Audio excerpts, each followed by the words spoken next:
I just needed to stop being so goddamn scared.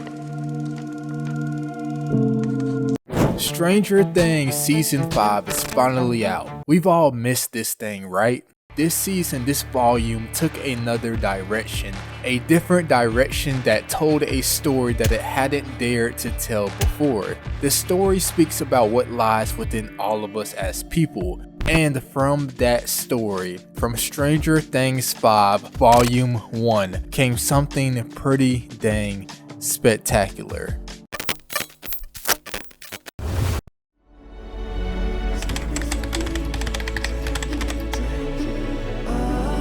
Did you expect this volume to play out the way it did? In Stranger Things 5 Volume 1, we take a stroll back to the night it all happened. Should I stay or should I go? But the Duffer Brothers are telling this story in the most Stranger Things way possible. Every use of grouping of different characters feels like it has a purpose. It feels meaningful. And that's always been the strength of Stranger Things. Sure, the fights between Elle and the Upside Down, or even Elle and helicopters, is fun and exciting to watch. But what pulls my emotions into the story, what keeps me wanting to hit next after an episode ends, is the stories that are told between the character relationships on screen. And we got a new duo on screen this season in the first volume. I knew that was your goddamn bowl cut. I swear this is the most unexpected pairing, but I think it works because of the depth of the people that Robin and Will have found themselves being over the past 2 seasons. More so, I think this pairing works because of the clear direction that this story has with these two. It was always just about me. I was looking for answers in somebody else, but I had all the answers. That's the power behind this story. That's the gem that makes everything stick together perfectly. Will unlocks something new because he dared to look inside himself and stand on who he fundamentally is. And fear is such a unique thing that is so often used against us. Vecna's whole plan is dependent on the principle of fear. You were the first, and you broke so easily. But what trumps fear? Make no mistake about it. Fear is something that has affected all of us. The fear of heights, the fear of change, the fear of being yourself. That's the way the Duffer Brothers decided to tackle this tale. Because yes, Vecna broke Will years ago. Vecna has controlled others through fear. But what happens when you surround that person with people that shows them compassion? That's maybe what these past 2 seasons have been more about than anything. The question on both seasons has been, how do you break through fear? It's a brilliant question, a brilliant metaphor. In season 4, music takes the lead. Music! We need music! This is music! In season 4, music brings back memories. Music brings back emotions. But in season 5, I think they turned it up and multiplied it by 10.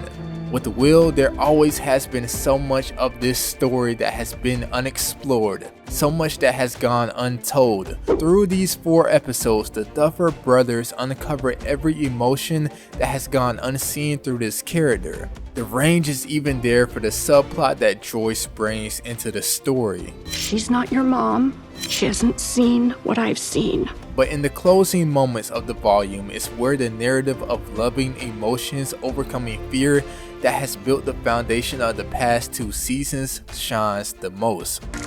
I just needed to stop being so goddamn scared.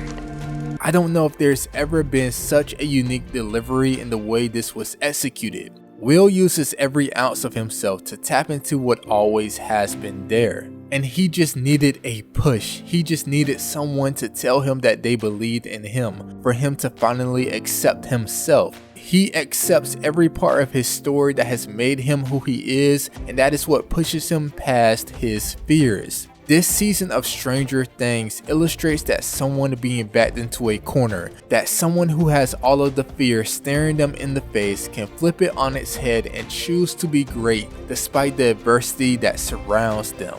And man, I love that. But what I really love is the possibility of greatness that Volume 2 could have in store.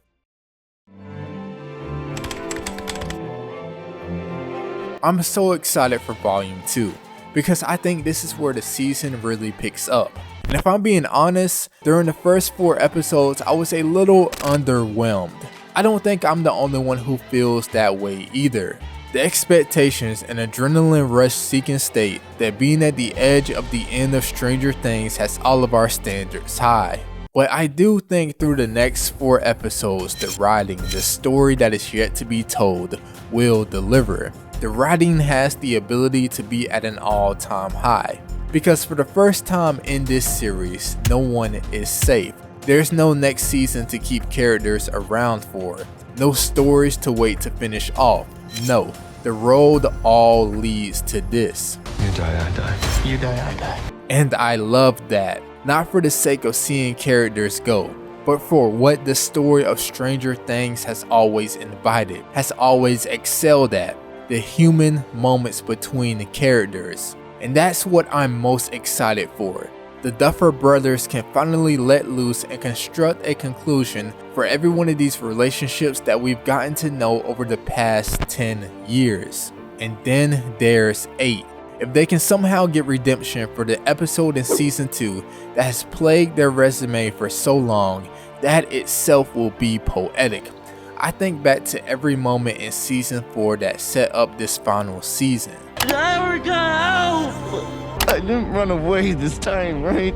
Many on Netflix have tried to replicate what Stranger Things has, but I mean no one, and I mean no one, has been able to be as consistent as this story has. The cinematography in the show will always be great. The soundtrack may set trends on TikTok through every season. But the story that follows, the emotions that follow from season to season, is something that can't be imitated. Max is stuck in a void, trying to find a way out, but still trying to help. Door 2, accept your fate. Or door 3, You escape. I chose door 3. And what does her story say about herself? That even though she can't get out of her own head, she still listens to the tune, listens to the person in her that just wants to help the next person. What does it say about Lucas? They made him switch his hair from fresh to depressed, but what never changed, what never wavered, is his effort shown to the people that he cares about. And I want a satisfying ending for all of the characters. I want Dustin to find a way past the trauma, past the hurt that he experienced from his unique perspective. I want a satisfying conclusion to Nancy, Jonathan, and Steve that has been circling through the story since season 1. Then tell me, Tell you what? you love me. I want this group of 4 to finally find a way to end the game, to end the campaign, to win what they have tried so hard to do since the first episode. I guess what I'm trying to tell you guys is, I want every great possibility that these last few episodes of Stranger Things has to offer.